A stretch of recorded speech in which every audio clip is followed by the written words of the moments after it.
Good day mga ka-sports natin dyan. Sobrang init talaga ng laban pagdating nga sa second set, kung saan nga mga ka-sports natin dyan napa-time out nga si Coach Kung Fu Reyes, at dito nga ay ginising niya na naman ang kanyang mga kupunan dahil nga lamang na nga ang kupunan nga ng ating Creamline Cool Smashers ng 3 puntos. Pero hindi dyan nabahala si A.L. Laure, at nakita naman natin na si A.L. Laure nga ay kahit pa sabihin natin 5 puntos, 4 na puntos ang kalamangan nga ng nasabi nating defending champion Creamline Cool Smashers, ay hinabol nga yan ni A.L. Laure. Mainit talaga ngayon mga ka-sports natin dyan si A.L. Laure. Maging ngayon si Gaston ay talagang pumupuntos mga ka-sports natin dyan.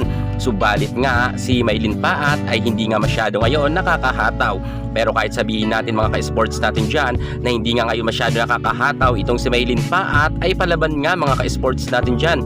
Magkatapos nga mga ka-sports na maabutan nila sa score ang nasabi nating kupunan nga ni Gemma Galanza, ay dito na nga mga ka-sports na problema naman itong si Coach Meneses, at napa-time out naman nga ito dahil nga dikit na nga ang score. At pagbalik nga nila sa loob ng court ay nagtuloy-tuloy nga ang momentum ng nasabi nga nating Cherry Tigo, kung saan nga mga ka-sports natin dyan ang kalamangan nga ng Creamline Cool Smashers ay nawala nga ito. Pagkatapos nga magtay nga ang kanilang mga score, ay dito na talaga mas uminit nga itong si A.L. Laure, sapagkat nga una pa nga nagkaroon ng set point ang nasabi nating Cherry Tigo, at tuwang-tuwa nga dito ang mga fans nga ng Cherry, sapagkat nga bukod nga sa kalamangan ng Creamline ay nahabol nila ito, at nang nahabol na nga, eto na, naging set point na nga ang Cherry.